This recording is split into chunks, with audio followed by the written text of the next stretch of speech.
네, 그러면 저희 박근영 부장님 모시고 오늘 시장 이야기 한번 나눠보도록 하겠습니다. IBK 투자증권 박근형 부장님 어서 오십시오. 네, 안녕하십니까? 네, 안녕하세요. 반갑습니다. 네, 자, 주말은 잘 보내셨고요. 네, 어제 주말 잘 홍콩 안 보냈습니다. 다녀오셨고요. 홍콩이 최근에 제가 해외여행 마지막이 홍콩이었던 것 아, 같아요. 그렇습니까? 근데 아, 코로나 네네. 직전에 갔다 와가지고요. 직전에. 한 3, 4년 3년 정도 됐네, 예, 벌써. 해외를 못 나간 것 같아요. 그렇죠. 저도 이제 홍콩을 너무 좋아했는데 지금은 조금 과거와는 느낌이 좀 다를 것 같습니다. 네, 홍콩을 또 많이 좋아하시는군요. 네, 그쪽 관련해서 너무 좋아했어요. 아하. 네. 자, 홍콩. 네, 저도 한번 좀 가보고 싶습니다. 홍콩. 네. 자, 그러면 오늘 시장 전체적인 분위기 한번 짚어보고 하나하나 살펴보죠. 네, 코스피는 4.75포인트 하락 출발을 보였는데요. 출발 시작부터 외국인들은 코스피 200과 선물 매수가 들어왔고 기관은 선물 매수만 들어왔습니다. 여행과 카지노, 면세점, 화장품과 미용기기, LCC, 의류 등의 중국 소비주가 역시 오늘도 아침부터 강세였고요. 라면, 백화점, 통신 등 내수업종 강세가 특징입니다. 지난주 금요일 날 아마 방송 때 라면 관련 주식을 이렇게 사기가 좀 어렵다고 정프로님께서 말씀하셨는데 네. 삼양식품 상한가가 거든요. 상한가를 갔어요? 예.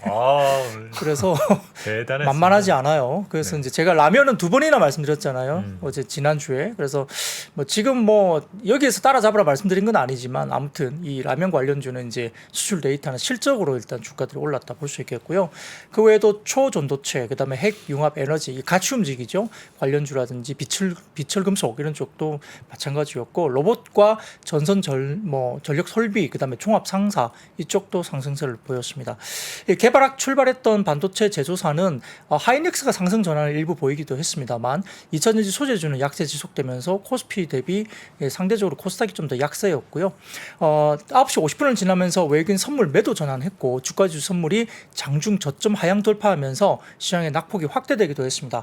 이 시간대 어떤 일이 있었냐면 달러 N 환율이 장중 145를 돌파했는데 원달러 환율도 1330원을 돌파하면서 3개월 만에 최고치까지 이제 환율 변동이 있었습니다. 달러 N 환율이 심리적 저항선이 이제 145 정도로 봤는데 이걸 넘기면서 N 그다음에 위안 원화가 약세로 덮었고요. 환율 상승이 이어질 거라는 우려가 이제 되면서 시장이 이제 크게 밀리기도 한 것으로 추정됩니다. 또한 이 시간대에 이제 중국 증시 또한 중국의 부동산 업체 벽계원의 역내 채권 11종 거래 정지 소식에 신용위협이 다시 상승으로 돌아서면서 2%대 중국 시장 급락세가 나타나기 시작했습니다. 정부 차원에서 유동성 지원책도 부재한 부분이었기 때문에 상당히 좀 우려스러운 부분이었고요. 이 가운데 말씀드렸던 7월 중국 유동성 지표도 시장 예상치를 크게 하회하면서 시장에 악재로 작용하기도 했습니다.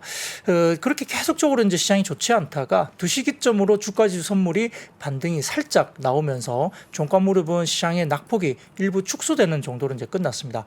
외국인들은 코스피에서 유통과 철강, 금융 등 매수가 들어왔고 코스닥에서는 반도체와 일부 2차 전지 매수가 들어왔고요.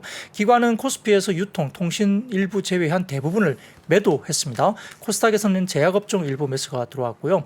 업종별로는 내수 소비주 강세에 섬유의복과 음식료품 강세 보였고 특히 2분기 호실적 그리고 향후의 수출 모멘텀 확대 기대감에 아까 말씀드린 상향식품이 장중 상한가 급등했고요. 유통업 같은 경우는 중국 소비 관련주 강세에 이어서 호텔신라, 신세계 등이 상승세 보였습니다. 면세점이죠. 그리고 LG유플러스나 SK텔레콤 등의 통신업도 강세 보였고요. 이외의 업종들은 일제히 약세였는데 화학이 특히 이제 2% 하락하면서 2분기 실적 부진한 한화가 장중 10% 급락세를 보였고요.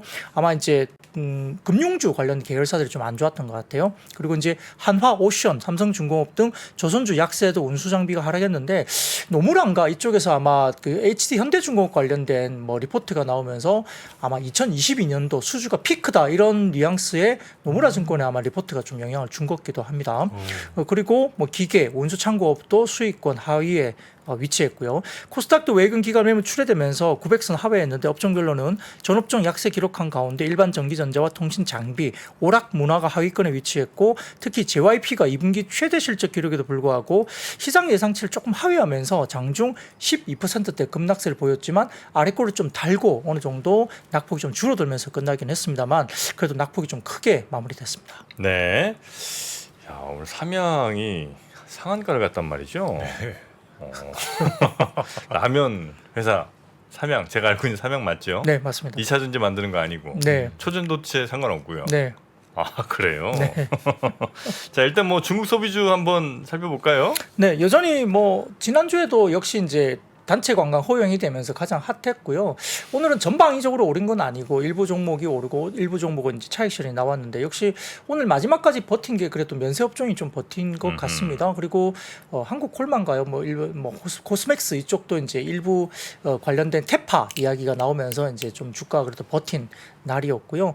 말씀드렸던 뭐 이렇게 항구를 통해서도 인천항과 평택항 쪽으로도 국제 여객선 항로도 본격 운영되면서 아마 국제 여객선 같은 경우는 3년 7개월 만에 한중 항로가 열리는 걸로 보입니다. 그래서 그 제주도에 지난주에 말씀드렸듯이 제주도 입도 관련해서 뭐 대형 크루즈가 뭐 53척인가요? 뭐 좀 벌써 신청했다 그러니까 상당히 좀 많은 이제 숫자가 들어올 가능성이 높습니다. 그래서 이런 부분들 때문에 오늘도 좀 이어지는 것 같고 항공업 같은 경우는 말씀드렸듯이 지난주에 중국 관련된 비중이 그렇게 높지 않다. 항공업체 자체로는 그렇기 때문에 중국 단체 관광객이 들어오는 것 때문에 항공업종을 보는 것은 조금은 제한적으로 보는 게 좋을 것 같고요. 다만 근본적으로 3분기가 좀 성수기로 들어간다는 거죠. 방학 시즌과 추석 관련된 연휴가 있기 때문에 3분기 실적은 이제 실적으로 좀 좋게 보는 것 같다 이야기를 하는 것 같고 중국 최대 연휴가 이제 중추절과 국경절 연휴 기간이거든요. 그게 이제 9월 29일에서 10월 6일이니까 단체 관광객이 본격적으로 아마 국내에 입국할 가능성이 있습니다. 그래서 이에 대비를 좀 하는 것도 보이고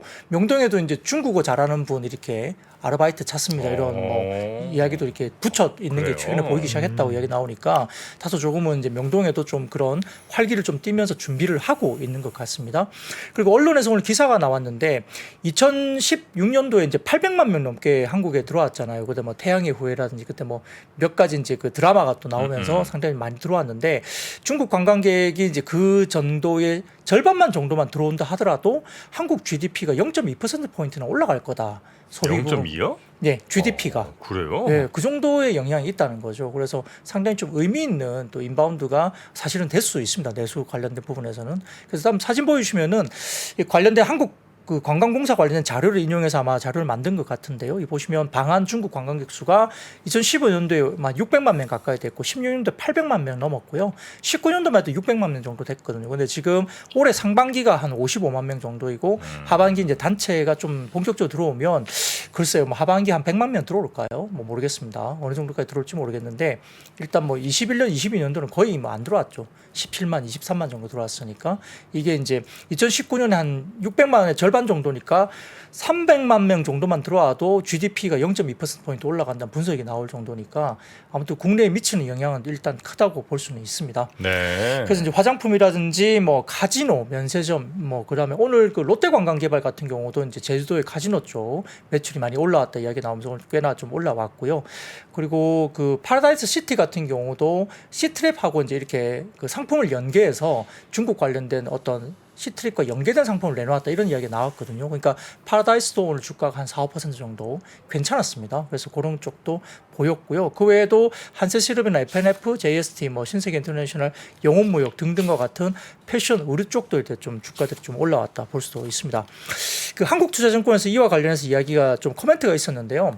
실리콘2라든지 코스맥스의 실적에서 좀 눈여겨볼 만한, 그러니까 좀 흥미로운 점을 발견했다고 하는데 실리콘2 같은 경우는 이제 플랫폼이잖아요. 네. 그 화장품 판매 플랫폼인데 중국 비중이 거의 없고 유럽이나 미국 쪽 비중이 상당히 높은데 투자해 놓은 인디 브랜드 회사들에 대한 지분법이 이렇게 크게 증가했다는 점이 특징이었고 특히 코스맥스 같은 경우는 판관부에서 고객사 매출 채권 손상이 2분기에 아예 안 잡혔던 게 특징이라고 합니다. 왜냐하면 코스맥스 판관비를 보면은 항상 매출 채권 상각이 발생했는데 1분기에는 34억이 잡혔지만 2분기에는 제로로 반영이 됐다는 거죠. 통상적으로 코스맥스가 대형 브랜드 고객사보다는 중소 브랜드 고객사의 매출 채권에 대해서 상각을 항상 잡아왔는데 2분기에는 아예 인식을 안 했다고 합니다. 그러니까 인디 브랜드의 어떤 부분에 대해서 상당히 체력이 좋아진 것을 반영한다고 이제 이야기를 한 것 같고요. 또 7월에 아마존 프라임데이가 예상보다 굉장히 잘 됐는데 중소 브랜드가 확실히 판매 성과가 더 좋았다는 것도 한투증권에서는 이제 오늘 이야기를 했습니다. 그래서 상반기보다 하반기에 인디 브랜드사의 인기가 좀 더 높아질 것으로 보고 있어서 ODM사 역시 이제 이게 굉장히 좀 수혜잖아요. 역시 인디 브랜드들은 자체 제작보다는 ODM사를 맡기니까 한국콜마나 코스맥스 이런 쪽도 좀 같이 볼 필요가 있다라고 언급했는데 근데 이제 지난주부터 일단 며칠은 올랐습니다. 그렇기 때문에 조금 지금은 이제 단기적으로는 좀 힘이 빠질 정도이니까 숫자를 좀 확인하고 또 이런 중국 소비주를 좀 봐야 되지 않을까 싶습니다. 네. 중국 관광객 아마 그 데이터는 한국은행 쪽에서 아마 나온 데이터 같네요. 그 100만 명이 늘면 0.08% 정도 아마 증가를 하게 되니까 예전에 한 반 수준인 한 300만만 들더라도 한 0.2% 정도는 GDP에 긍정적인 영향을 주지 않겠는가 이런 분석이 있고 또 뭐 어떤 언론에서는 좀 이제 저평가 혹은 뭐 좀 다르게 좀 낮게 평가하는 것도 있는 것 같기도 하고요. 자 그리고 다음도 한번 살펴볼까요? 네, 오늘 이제 멀티플 상향 가능성 분석에 미용기기도 오늘 주가가 굉장히 좋았습니다. 역시 이제 이게 소비주라는 것이 이제 뭐 화장품, 뭐 면세점 등등 포함해서 미용기기, 그다음에 보톡스, 톡신, 그다음에 뭐 우리가 이제 렌즈까지도 이제 어떤 소비주를 같이 엮여서 움직이는 경향이 좀 있습니다.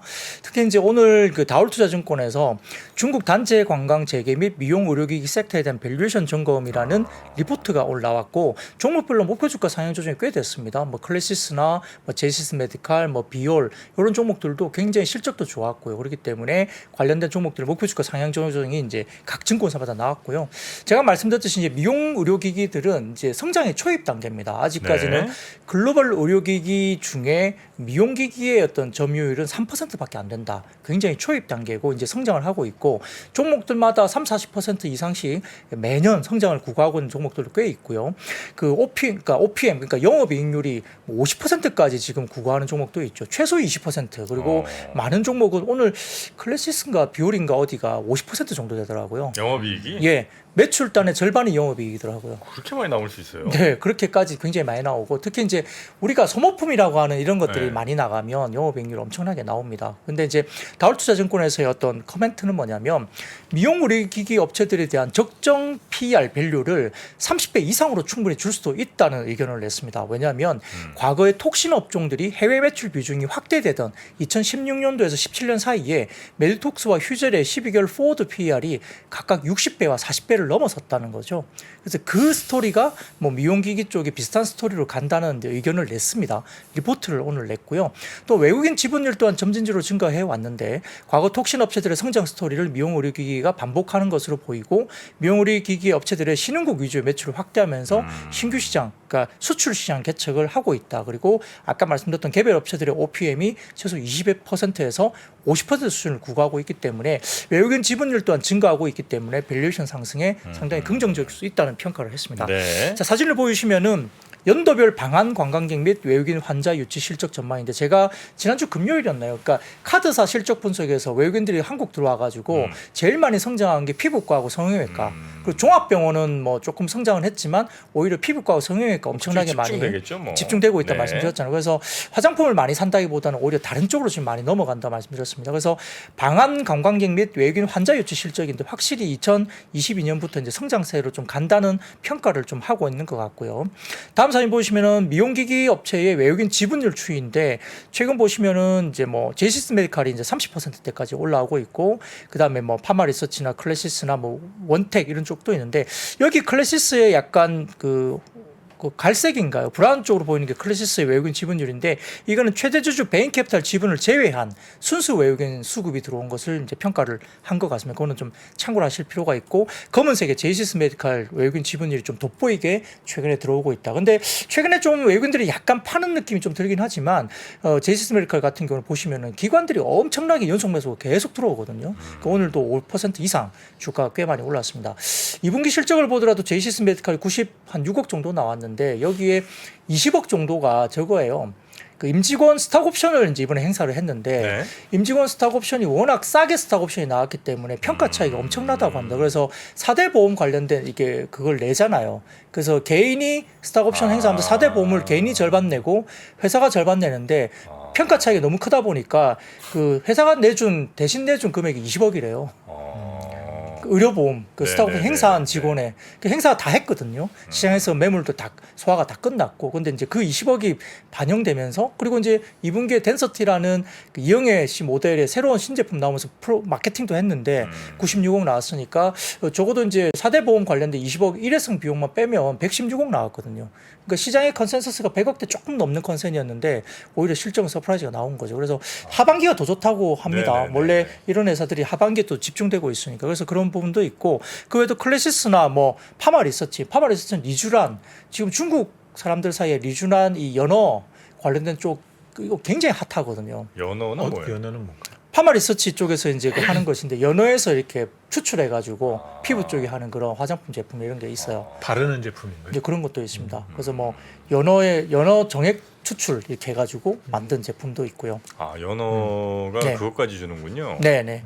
아유, 정말 아낌없이 다 주네요. 네, 그래서 이제 그런 것들이 중국인들 사이에는 굉장히 지금 핫한 베이스고 화장품도 그 파마 리서치 쪽에 리쥬란 제품 이런 것도 많이 사간다 그래요. 그래서 그런 것도 좀 중요하고 크레셔스 같은 경우는 이제 슈링크가 워낙 유명하니까 한국에 들어오면 뭐 슈링크 제품을 만든다거나 톡신을 만든다거나 그런 것도 있는 것 같습니다. 그래서 전반적으로 그런 부분들이 있고요. 다음 사진 보시면은 연도별 상반기 단기 체류 외국인 의료업종에 대한 이용 금액인데요.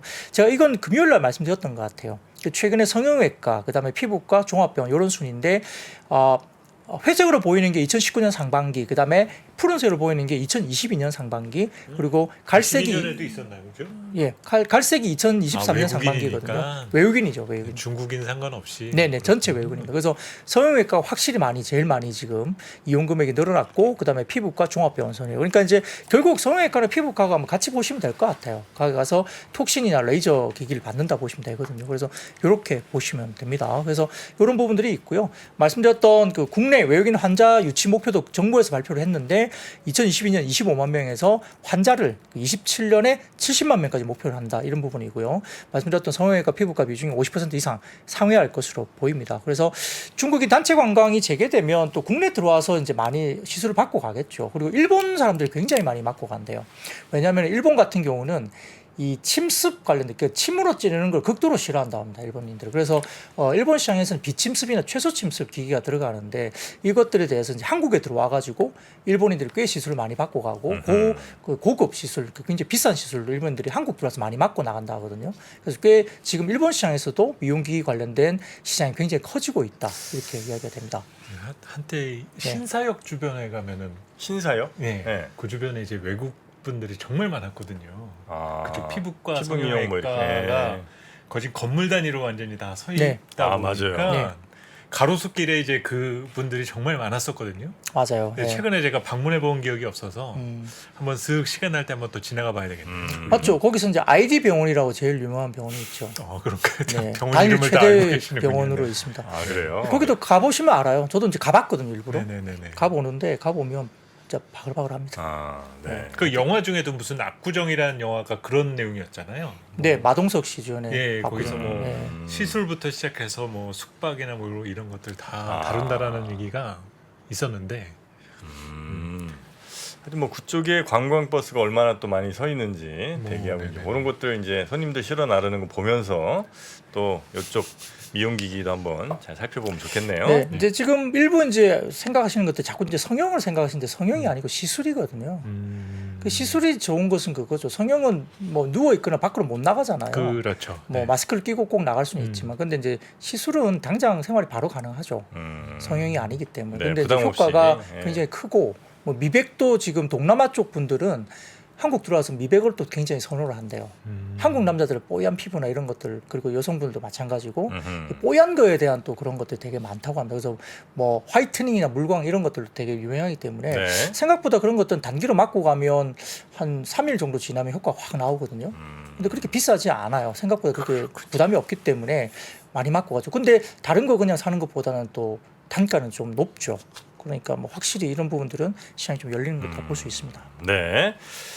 자, 그렇게 피부 미용 의료기기들 이쪽은 뭐 올 상반기 내내 뭐 계속 괜찮았던 것 같은 그런 느낌이 좀 있네요. 네, 그렇습니다. 자, 그리고 다음 섹터 한번 가보겠습니다. 네, 음식료 업종 우상향 전망의 일부 관련주로 상승세를 보였는데요. 역시 이제 DS투자증권에서 리포트가 나왔는데 라면 업체들 제가 이제 2분기 실적으로 보면 음식료 업종들 대부분 별로 안 좋을 것 같다 말씀을 드렸고, 그나마 농심, 삼양식품 이 정도가 실적이 괜찮을 것 같고, 아마 뭐 다른 업체들은 대부분 조금 보수적으로 실적이 나올 것 같다 말씀드렸고요. 다만 3, 4분기 넘어가도 라면 업종이 가장 좋을 것 같다 말씀을 드렸습니다.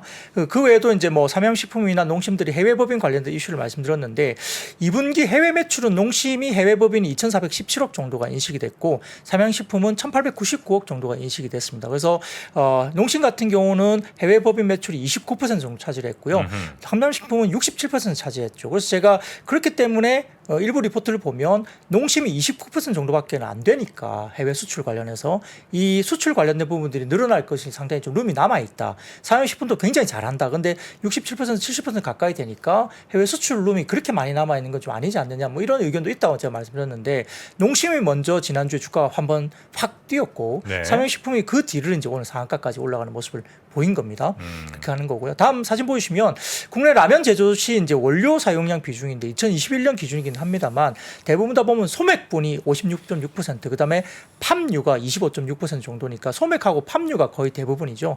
뭐 감자 전분이 일부 좀 들어가긴 합니다만 소맥하고 팜유가 대부분입니다. 네. 오른쪽 보시면은 그 글로벌 그 곡물 가격 추이인데 소맥과 그다음에 팜유를 보시면 대부분 다 하향 조정이 되고 있죠. 파란색 그림이 이렇게 차트 쭉 보시면 네. 소맥하고 팜유 쪽을 좀 자세히 보시면은 하향 조정이 되고 있습니다. 그 우크라이나 전쟁 때 굉장히 많이 올랐다가 지금은 이제 굉장히 하향 조정이 되고 있고 네. 그나마 좀 올라오는 모습이 보이는 게 원당이에요. 원당. 설탕. 네, 설탕 같은 게 좀 네. 오히려 올라가는 우상향 그림이 여전히 그려지고 있고 전반적으로 소맥이나 뭐 팜유 같은 경우는 많이 올랐다가 거의 하향 조정이 다 됐어요. 그러니까 전쟁 이전 수준까지 다 하향 조정이 되어 있는 라면 겁니다. 업체들의 원가 부담이 많이 좀 줄어들었겠네요. 그렇죠. 근데 이제 원가가 실시간으로 바로 들어가는 게 아니고 한 3개월에서 6개월 정도 레깅해서 뒤로 들어갑니다. 뒤로.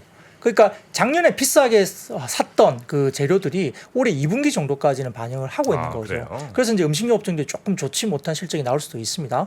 그럼에도 불구하고 2분기에 삼양식품이나 농심이 드라마틱한 실적이 나와버린 거죠. 근데 3분기 되면은 지금 이렇게 빠져 있는 원가가 더 많이 빠질 거거든요. 그럼 스프레드 개선이 또 될 거잖아요.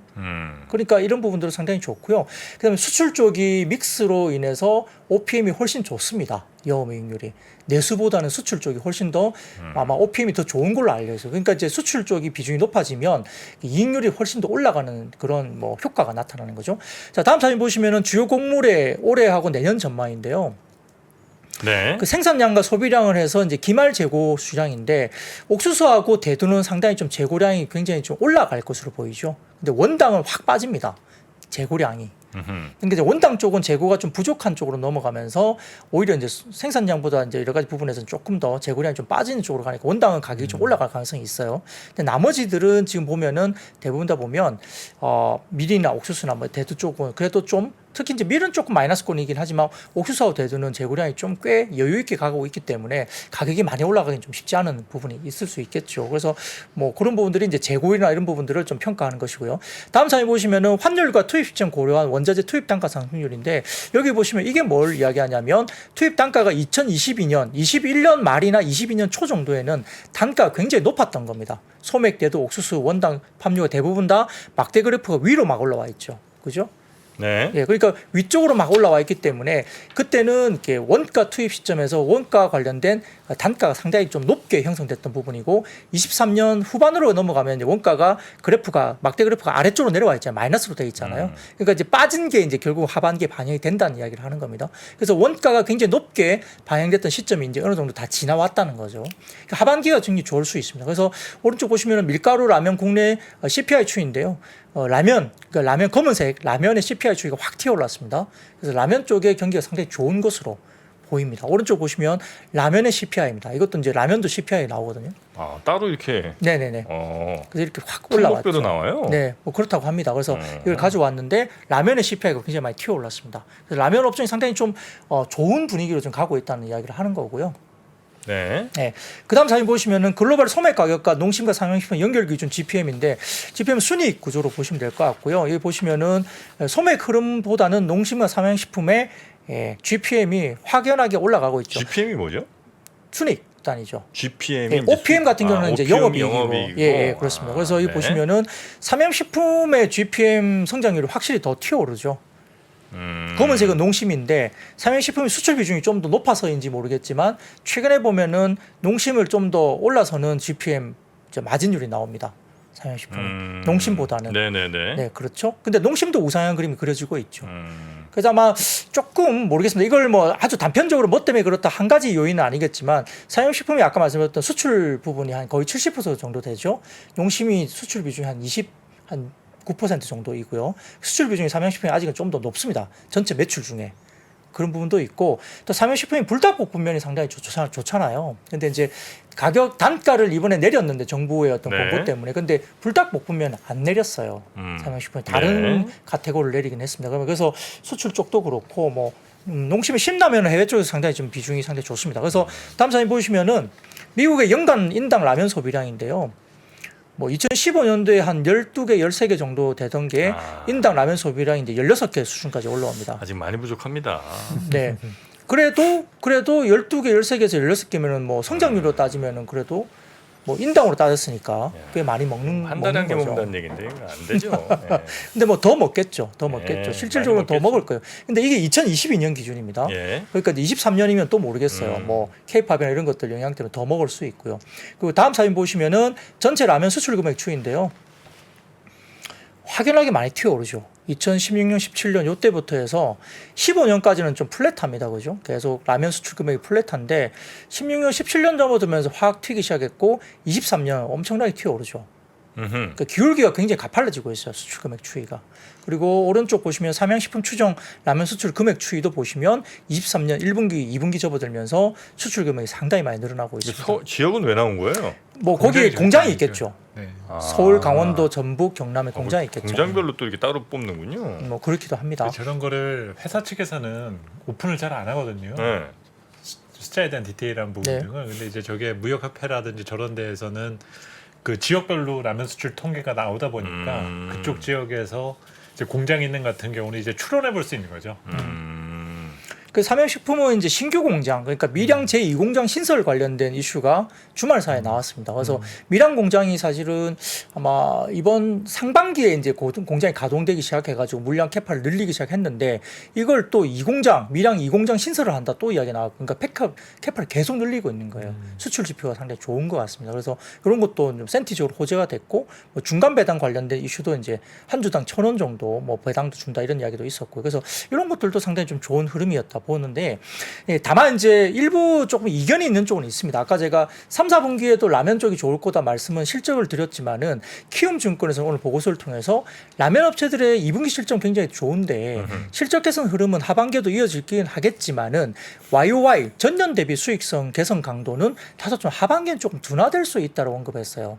키움증권에서는 그 주요 제품 내수 출고 가격이 인하된 게 아마 3, 4분기 정도 되면 조금 반영이 될 것 같고, 판매량 증가세 둔화에 따른 광고 판촉비 확대 등이 예상된다라고 키움증권에서 최근에 주가가 좀 오르고 나니까 오늘 리포트는 조금 보수적인 톤을 또 냈습니다. 네. 조금 경계하는 톤도 있으니까 이것도 좀 감안해서 이렇게 주식을 좀 보시는 게 좋을 것 같습니다. 어쨌든 뭐 판매액 자체는 계속해서 늘어나긴 하지만 이익의 증가율은 약간 기울기가 조금 떨어질 수는 있겠다. 이런 아마 보고서였던 모양이군요. 네, 그러면 이제 주식은 조금 조정이 나오거나 쉴 수도 있죠.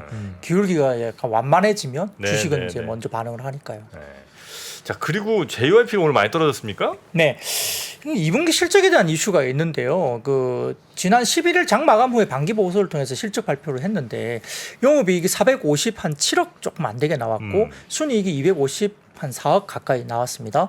전년 동기 대비 영업이익은 88% 증가했고 잘 나온 거 아니에요? 순이익도 전년 동기 대비 67% 급증했으니까 사실은 뭐 역사적으로 잘 나온 겁니다. 그리고 OPM도 뭐 거의 30% 정도 나왔나요? 굉장히 잘 나온 거거든요. 그래서 근데 이걸 가지고 이제 NH투자증권에서 이제 이야기를 2분기 실적이 컨센서스를 약간 하회했다. 그러니까 눈높이가 굉장히 높았다는 이야기예요. 제가 보기에는 회당 수익 기여도가 높은 도움급 공연, 이게 이제 4회 20만 명 정도 동원했던 도움급 공연이 있는데 이 매출이 미반영된 가운데 컨텐츠 제작비, 인건비, 그러니까 상여금이죠. 실적이 너무 좋다 보니까 상여금도 상반기에 줄 수도 있지 않습니까? 그게 이제 올라갔고, 그다음에 컨텐츠 제작비라고 이야기돼 있는데 이 컨텐츠 제작비라고 하는 것은 제가 보기에는 아마 A2K가 아닌가가 추정이 됩니다. 이 북미 쪽에 오디션 프로그램 있잖아요. A2K 그 관련된 제작비인 것 같다는 이제 지금 생각이 좀 듭니다. 그래서 그런 것도 좀 반영이 된 것 같은데 양질의 컨텐츠 확보를 위한 제작비 투입이나 기여 인력에 대한 합리적 보상은 그리고 뭐 중장기 성장을 위한 필수 불가결한 요소라고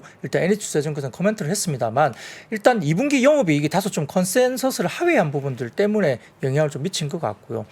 증권가에서는 JYP엔터에 대한 시장 관심과 기대가 급격하게 올라갔다. 그러니까 시장 컨센이 너무 높았다는 거예요. 그래서 피로감, 그리고 주가가 일시적으로 부진할 수 있다는 점, 그리고 엔터 업종의 고성장 배경에 공연 재개나 앨범 판매 증가가 있었는데 내년에는 앨범 중심의 양적 성장 속도가 올해보다 다소 좀 둔화될 가능성이 있다. 올해가 너무 좋았다는 겁니다. 상반기. 그리고 엔터 업계 전반적인 성장 속도가 올해보다 내년에는 좀 느려질 가능성이 있다고 이제 평가를 하는 것 같아요.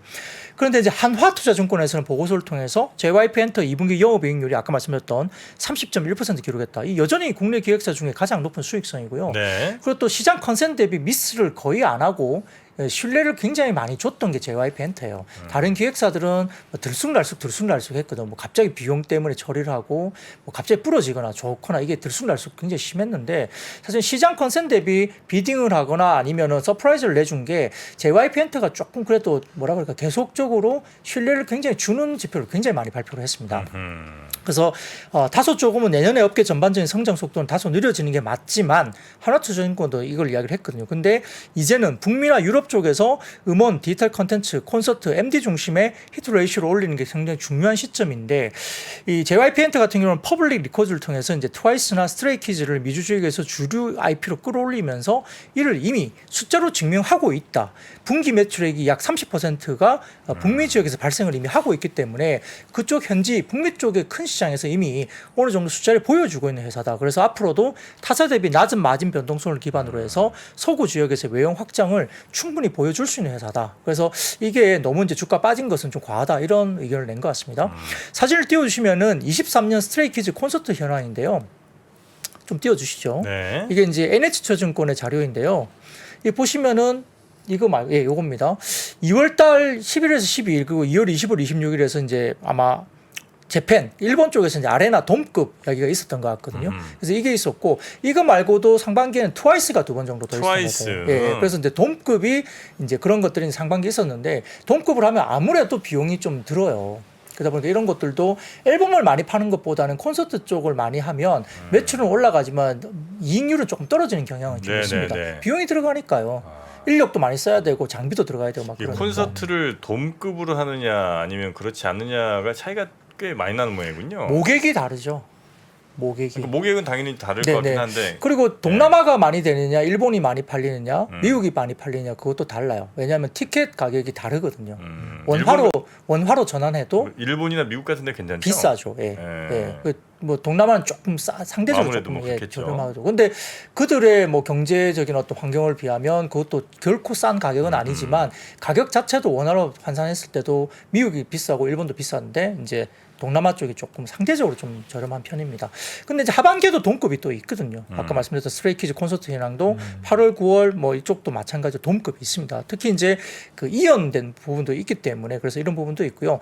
그 매출 채권 부분도 있는데 뭐 30일 이내에 받아야 될 매출 채권이 뭐 700억대나 있다. 뭐 이렇게 이제 평가가 됐거든요. 이번에 2분기 보고서에서 그거 이제 실적 보고서에서 나왔거든요. 그러니까 한 달 내에 받아야 될 게 700억 이상 있는 거예요. 그러니까 이제 이거는 이제 아마 제가 보기에는 이 매출 채권은 아마 실적으로 매출로는 잡혔을 것 같은데 현금 흐름상에 이제 그런 부분들이 이제 어떻게 나오느냐 부분도 영향을 미칠 수 있는 거죠. 이제 이런 것들이 이야기가 되다 보니까 이제 JYP가 약간 좀 그 부정적으로 이야기가 좀 된 것 같은데 근데 이제 펀더멘털로 보면은 크게 문제는 아닐 것 같고 또 기존의 그 이야기들이 그 잘하고 있어요. 뭐 트와이스뿐만 아니라 스트레이키즈도 마찬가지고 기존에 뭐 새로운 어떤 그룹이나 그다음에 신규 그룹도 잘 하고 있기 때문에 그러하고요.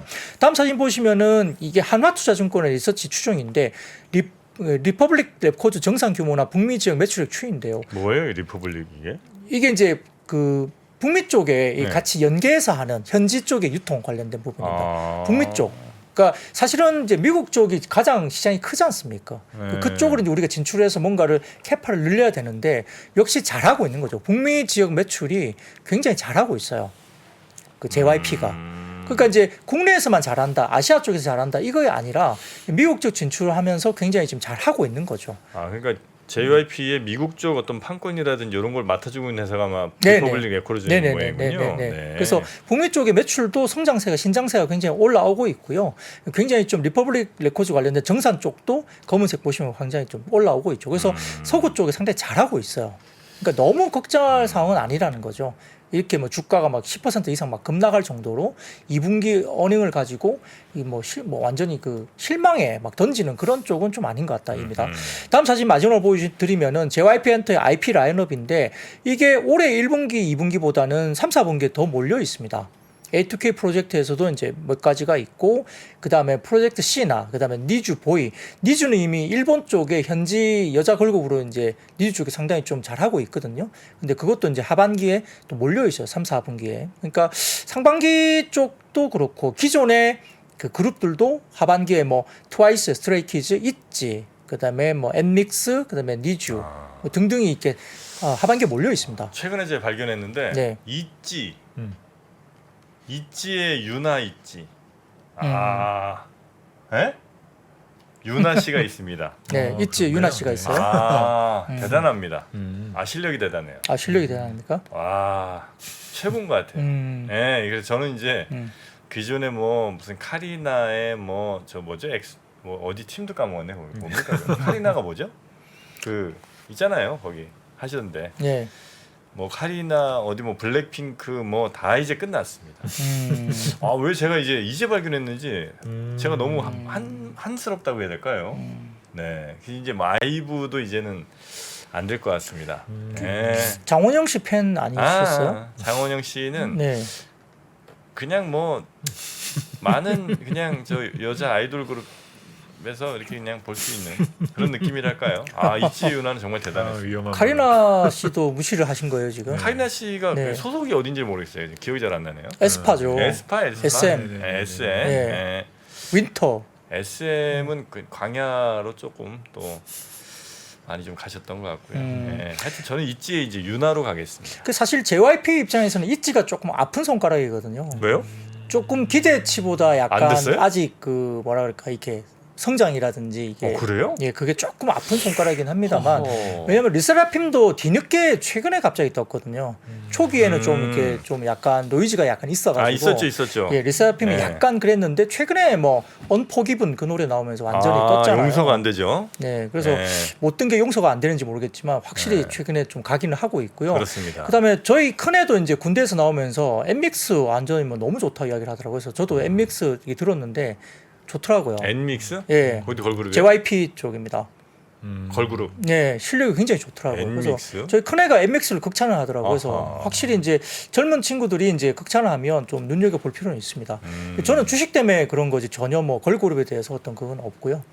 그래서 엔믹스를 다시 한번 보게 됐고 있지도 이제 최근에 다시 한번 좀 눈여겨 보고 있는데 하여튼 뭐 트와이스도 잘하고 있고 일본 공연에서 상당히 지금 잘하고 있다 보이고 그 외에도 상당히 지금 뭐 뉴진스가 대세이긴 하지만 아무튼 뭐 여러 이제 그룹들이 지금 굉장히 뭐 생각보다 이렇게 어떤 한 그룹만 막 치고 나가는 그런 건 아닌 것 같아요. 많은 그룹들이 지금 다 반응을 갖고 있기 때문에 뭐 이건 비단 뭐 JYP만 이야기를 하는 건 아니거든요.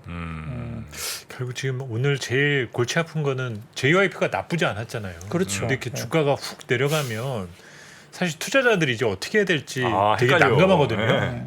이렇게 잘 그러니까 나왔는데. 숫자가 안 나온 거는 이제는 좀 수익성은 둔화될 거다. 그런데 앞으로 라인업이라든지 매출 환경은 나쁘진 않다. 그래서 도대체 이제 누구 말을 더 들어야 되는 건가요? 뭐 그래서 결국은 이제 이렇게 모르겠어요. 성장성을 계속 보이면 이제 밸류에이션 부담이 줄어들게 되는 거잖아요. 그러니까 최근에 주가들이 올라오고 실적이 뭐 상반기에 좋으면서 주가도 꽤 올라왔었어요. 그래서 이제 밸류에이션 이슈는 약간 있긴 했습니다. 뭐 엔터사 관련된 그리고 일부 이제 리포트들은 상반기 앨범 판매가 역대급이었기 때문에 하반기는 앨범 판매보다는 콘서트 쪽으로 좀 돌기 때문에 마진율이 좀 떨어질 거라는 전망치가 꽤 나왔거든요. 그러다 보니까 일부 리포트에서 제가 지금 기억하는 게 상반기 기획사들의 영업이익 대비 하반기는 약 17% 통합 합산 영업이익은 조금 빠질 거라는 리포트가 제가 기억도 납니다. 그렇기 때문에 결국 A2K라든지 알류넥스와 같은 현지화 프로젝트가 어느 정도 성공을 보여주냐 그리고 하반기 이후로 이제 신규 어떤 데뷔 그룹이 나올 때 그 반응이 어떠냐 뭐 베이비몬스터라든지 뭐 YG가 새로 또 나오잖아요. 그리고 블랙핑크 같은 경우는 YG가 지금 뭐 재계약 이슈가 좀 있고요. 뭐 시장에 들리는 이야기로는 뭐 2대 8 정도 80% 이렇게 약간 뭐 계약에 대한 이야기도 뭐 뉴스가 잠깐 나오다 맞다 그러는데 일단 블랙핑크는 그렇게 되면 이제 YG 입장에서는 조금 뭐 그 블랙핑크 그룹에게 주게 되는 돈들이 많아지면 뭐 블랙핑크가 좋긴 합니다만 수익성에서는 새로운 신규 그룹이 나와서 돈을 벌어줘야만이 그걸 메이크업을 하게 될 거 아닙니까?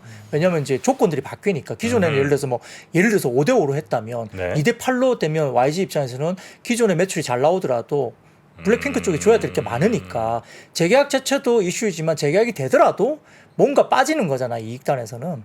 그러니까 이제 새로운 신규 그룹이 잘 돼야 돼요. 그런 그렇죠. 것들도 이슈가 되는 겁니다. 아, 지금 이제 재계약하는 조건은 뭐 우리가 알 수는 없으나 그렇죠. 알 수는 없죠. 아마 이 정도 되면 이제 꽤 그 아티스트에게 많은 비율로 그렇죠. 줄 수밖에 예. 없는 상황이라. 블랙핑크 같은 경우는 지금 많은 걸 요구를 하겠죠. 그렇겠죠. 재계약을 하려면 완전체로 네. 그러니까 재계약이 완전체로 안 돼도 문제이고 만약에 완전체로 재계약을 한다더라도 돈이 안 남고. 이익에 대한 수익 배분이 블랙핑크에 절대적으로 유리하게 갈 가능성이 높다고 네네네. 추정을 할 수 있기 때문에 그러면 새롭게 나오는 신규 그룹이 잘 돼야 되는 거죠. 뒷단의 그룹들이. 이치가 잘 되는 것도 괜찮을 것 같은데. 근데 JYP 쪽이니까 그것도 좀 아, 지켜봐야 이치는 되죠. 좀 다른 데군요. 네, JYP죠. 그러니까 베이비몬스터가 이제 YG는 있잖아요. 아, 베이비몬스터. 네네, 그때 이야기를 했습니다. 그래서 뭐 7인으로 가다가 6인만 나온다 했다 마지막에 7인 다 가기로 했다 뭐 이런 이야기인가요? 뭐 7인이 정확한지 모르겠습니다만 한 명 탈락한다고 막 극대화된 긴장감을 하다가 막판에 발표는 다 간다 그렇게 발표했지 않습니까? 네네네. 뭐 그런 것도 있었고, 그러니까 베이비몬스터에 대한 부분도 지금 굉장히 좀 기대를 하고 있는 네. 거죠. 우린 왜 이 걸그룹 얘기만 나오면 이제 셋다 이렇게 관심들이 많을까요? 신기한 일입니다. 네. 다룬 주식도 참 많은데 말이지요. 저는 분석을 위한 부분이죠. 아, 그리고 뭐 유독 걸그룹의- 이쪽 분석을 많이 하시는 것 같더라고요. 걸그룹, 미용의료기기, 네. 게임 이 세 분야는 우리 박근영 부장님의 네. 전문 분야인 것 같습니다. 자, 그리고 다음 섹터도 가볼까요? 네, 오늘 이제 초전도체 관련된 아, 주식들이 또 다시 뭐 초전도. 급등을 보였는데 사실 솔직히 말씀드리면 저도 잘 모르겠습니다. 이 주식이 이제 올라간다고 해서 좋다고 말하기도 어렵고 빠진다고 해서 또 나쁘다고 말하는 것도 기술적인 부분들을 제가 증명할 길이 없으니 뭐 어떤 정확한 데이터가 나와서 이걸 이제 업계에서든 어떤 개인적인 일반적인 사람들이든 모든 사람들이 이제 일반화돼서 뭔가를 받아들일 수 있는 결과치가 나오기 전까지는 이게 맞다 틀리다를 말하기가 상당히 좀 어렵습니다. 근데 이제 오늘 같은 경우는 주가들이 이제 급등을 했는데 이 사실 좀 재밌어요. 오늘 이제 이런 이슈가 있습니다. 과연 이제 이것 때문에 주가가 급등했나 보긴 좀 어렵긴 하지만 기사가 하나 나왔는데 핀테크 스타트업인 보나사피엔스의 김인기 대표라는 사람이 있다고 합니다. 핀테크 스타트업 회사라고 해요. 보나사피엔스라는 회사이고. 테크 회사요? 네. 네. 이쪽에 이제 김인기 대표라는 사람이 계신데 이분이 이제 어떤 그 기본적인 그 백그라운드가 어떠냐면 김인기 대표는 인하대학교에서 물리학 뭐 석박사, 학석 박사를 다 따고 포스텍 박사, 뭐 연구원, 뭐 연구부 부교수, 연세대 연구 교수 이력을 보유하고 있는 물리학적으로는 충분히 네네네. 인정할 수 있는. 네, 어느 정도 백그라운드를 그렇게 이제 갖고 있는 대표라고 합니다. 김인기 대표라는 분이. 그래서 그런데 이분이 이제 SNS를 통해서 LK99가 상온 초전도체도 맞고 그리고 새로운 강자성체도 맞다라고 이야기하면서 원저자들은 원래 생각보다 더 대단한 걸 발견했다라고 이제 주장을 했다는 겁니다. 이 이유에 대해서 나베 위치의 구리가 어떻게 치환되냐에 따라 뭐 상온 초전도체, 강자성체, 부도체가 되는 신박한 물질이 발견된 것인데 누구나 이 물질을 잘 구웠으면 바늘 같은 미세 결정립이 나와야 하고 이들이 섞여 있는 상태가 실제로 얻게 되는 샘플이다. 그러니까 이 샘플이 의미가 있다고 설명을 한 거예요. 그러니까 물론 이제 이것만 갖고 주가가 올라간 건 아닌 것 같습니다만 아무튼 이제 이런 업계의 주장이 또 나왔다는 겁니다 오늘. 그래서 끝나지 않은 스토리인 거죠. 이게 아니다 맞다가 끝나지 않은 논란이 되는 거고요. 또 이제 국내 연구팀이 상온 상압 초전도체를 주장한 물질에 대해서 한국 초전도 조은학회 LK99 검증위원회가 2주 내로 샘플을 제작하고 이후 일주일 내로 교차 측정까지 마칠 수 있다고 언급을 또 했습니다. 그래서 여러 가지 부분에서 대략 2주 정도면 뭐 샘플이 나올 것으로 예상됐는데 뭐 신속하게 결과를 발표하겠다 이렇게 이야기를 했지만 뭐 긍정적인지 부정적인지 이런 것들은 특별한 입장을 발표하지는 않았거든요. 그래서 아직까지는 끝나지 않은 이야기고 근데 이제 2주면 네. 2주 뭐 몇 배 갈 수 있을 텐데. 네. 상한가 뭐 여러 번 계속 때리면. 그러니까 이제 이게 진짜 뭐 수급이 가냐 마냐의 문제이지 이게 맞다 안 맞다 문제도 아닌 것 같아요 지금은. 그냥 수급이 쏠리면 가는 거고 아니면 팔고 뭐 이런 식이니까 주식 투자로 봐서는 상당히 좀 이게 언급하기가 좀 어렵고 조심스럽고 그래도 좀 보수적으로 봐야 되지 않나 생각은 들거든요. 뭐 확인이 된다고 했을 때는 그때 사도 몇 배는 갈 수 있을 것 같거든요. 이게 진짜 맞다면. 그렇잖아요. 네, 예. 그럴 수 있죠. 예, 그러니까요. 예. 네. 그러니까 이게 엄청난 거잖아요. 이게 뭐 단순히 뭐 그냥 뭐 이익을 한 뭐 50% 올려주는 그런 정도의 추세는 아니겠죠. 이게 정말 맞으면. 근데 이 전에도 네. 한번 뭐 잠깐 언급해 주신 것 같기도 한데 예를 들면 무슨 신성 델타테크인가요? 신성 네. 하여튼 네네. 거기 같은 경우는 그나마 이 해당 연구소에 뭐 지분이라 좀 갖고 있는 그래서 관련이 좀 있기도 한데 또 네. 어떤 회사는 극저온 초전도체 관련된 회사라 사실 상온 초전도체가 나오면 이 회사는 망해야 된다는 거예요. 근데 이 회사도 지금 계속 상한가를 가고 있으니까 그렇죠. 네. 이거 참 너무 아이러니한 것 같다. 그럼요. 예. 네, 무슨 그러니까 얘기 정말 들으면서. 좀 어떻게 보면 묻지마 뭐 이렇게 수급이라서 그 어떤 회사는 자기는 네. 이거 상관없다고 아니라고 하는데도 올라가고 하는데도 그냥 막 가니까. 맞아요. 예. 등 때밀고 막 가니까 네네. 조금 걱정은 좀 됩니다. 근데 사실 걱정되죠. 왜냐하면 결국 이게 나중에 정말 아닐 경우에는 개인 투자자들이 피해를 많이 볼 거잖아요. 잘못 사서 굉장히 말도 안 되는 가격에 주식을 사서 그냥 피해를 보게 되는 경우가 생기기 때문에 네. 조심을 해야 될 것 근데 같습니다. 무조건 이거 저 하지 말라고 하기도 좀 애매한 게 이거 이렇게 해서 한 4월 동안 뭐 상한가 두세 번 먹으면 그렇잖아요. 뭐 어쨌든 주식이라는 게 많은 분들은 내가 뭐 어떤 가치를 실현하기 위해서 한다기보다 그냥 일단 돈을 더 늘리는 게 이제 목적인데 그만큼 이제 가치와 가격의 차이를 그대로 보여주는 거죠. 우리는 이제 미래 가치를 추정하는데 이거 사실 가격에 대한 변동 상황으로 봐야 되는 거잖아요. 예, 하여튼 뭐 지금 오늘도 하여튼 굉장히 뭐 6종목인가 하여튼 몇 종목이 지금 상한가 간 것 같은데. 그렇죠. 이제 그렇게 그쪽으로 쏠리니까 이제 2차 전지도 잘 안 되는 거예요. 그 수급 쏠림이 막 그런 쪽으로 막 가니까 아무튼 네네. 2차 전지도 개인 수급으로 끌어올린 거잖아요. 기관 외국인들이 뭐 사서 끌어올린 건 아니니까. 그러니까 수급이 왔다 갔다 하는 겁니다 지금. 네. 하여튼 뭐 저희가 뭐라고 말씀드릴 수는 없으나 늘 신중하게는 하셔야 된다. 뭐 투자하셔도 좋고 뭐 잠깐 이런 종목들은 좀 이렇게 안 보셔도 좋긴 하겠는데 왜냐면 마음이 너무 떨리니까. 그러나 굉장히 신중하게는 하셔야 되겠다 생각을 좀 합니다.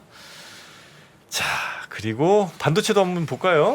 네, 뭐 뉴욕 시장에서 뭐 반도체 관련된 지수도 좀 빠지기도 했고요. 그다음에 우리가 PPI 반등이 나오면서 인플레이션 우려가 또 커지면서 미국 국채 금리도 또 상승세로 돌아섰습니다.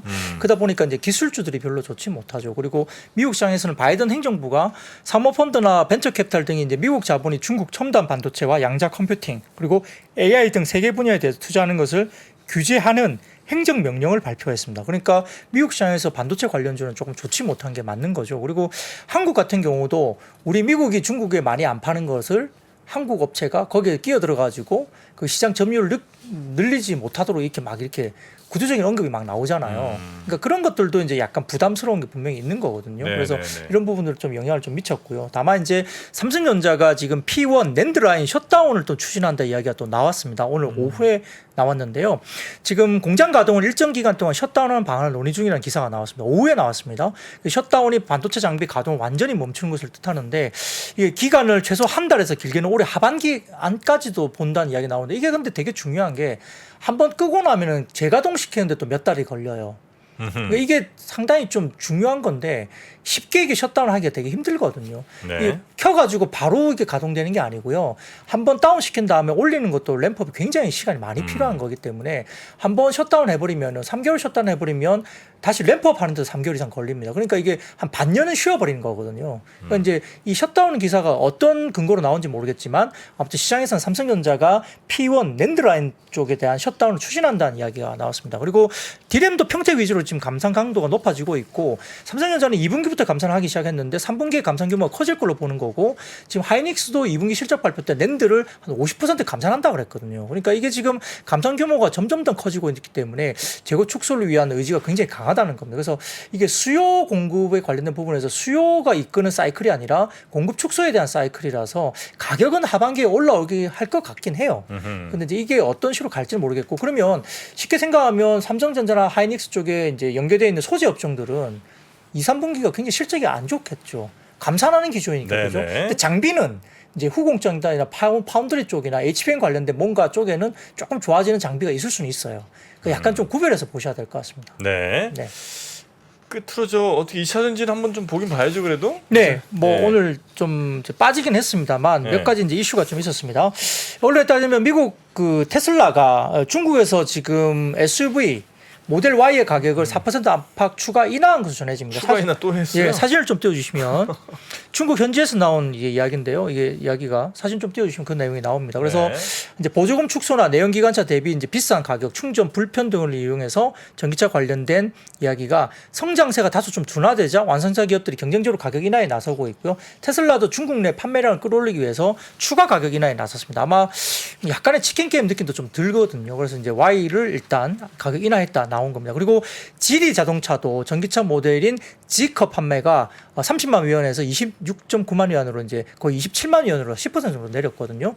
7월 말부터 리피나 립모터나 니오, 그다음에 네타, 그다음에 상하이, 폭스바겐 등 10개 가까운 브랜드도 아마 중국 쪽에서 가격 인하 추세입니다. 그래서 가격 인하 추세되면 아무래도 이제 수요에 대한 이슈가 조금 불거질 수밖에 없어요. 그러니까 이렇게 되면 뭐 좀 수요가 안 좋으니까 내린 거 아니야? 이렇게 생각할 수도 있는 거죠.